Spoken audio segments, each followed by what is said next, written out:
Hi, I'm Coach Jay, and welcome to my channel.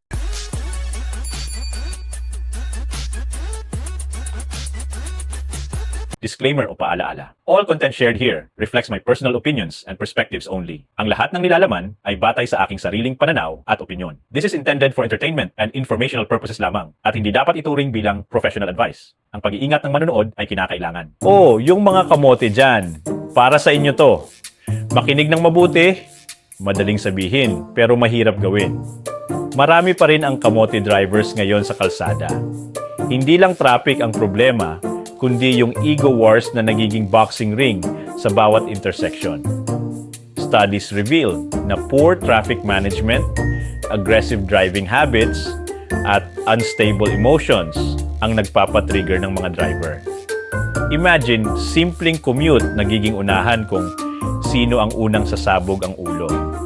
At kung tutuusin, mas congested pa minsan ang pasensya ng driver kaysa EDSA mismo.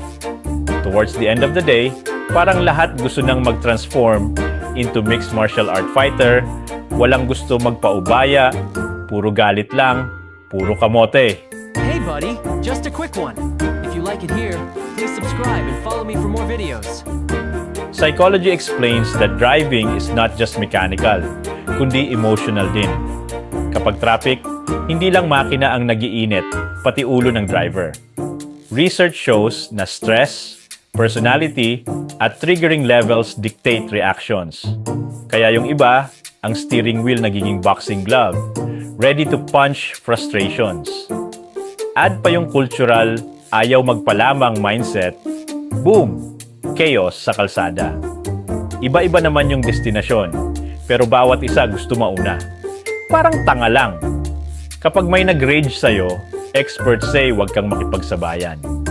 Avoid direct conflict, don't engage, at kung kailangan, call for help.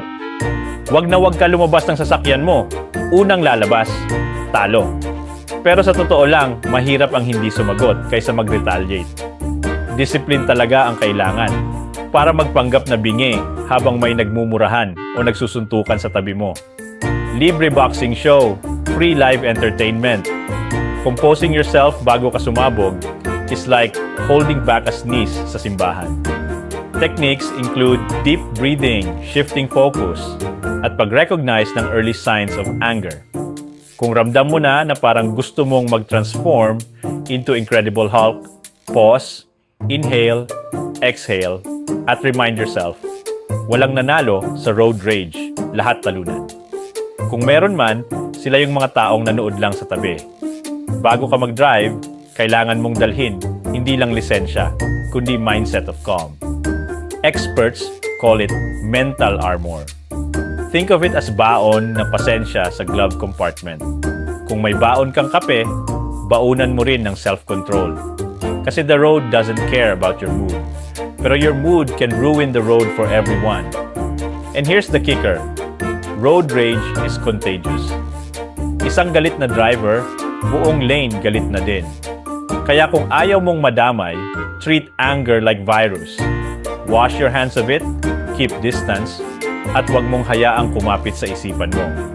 Hindi ka wala ng ilang minuto o segundo kung pagbibigyan mo na lang. Final message. Road rage is not just traffic, kundi ego disguised as driving. Every explosion sa kalsada is proof na may dala tayong mas malalaking battles kaysa commute. Lesson is simple. Control yourself or the road will control you. Driving should bring you from point A to point B, hindi from calm to chaos. Kung gusto mong makarating ng buo, dalhin mo hindi lang lisensya kundi pasensya. Otherwise, you're just another contestant sa demolition derby ng Metro Manila traffic. Walang trophy sa road rage. Ang prize lang ay stress, police report, at viral video na ikakahiya ng pamilya mo. So, instead na maging kamote, kaway kindat, at sabay kamot na lang po tayo. Thanks for watching. Don't forget to subscribe and follow me for more videos.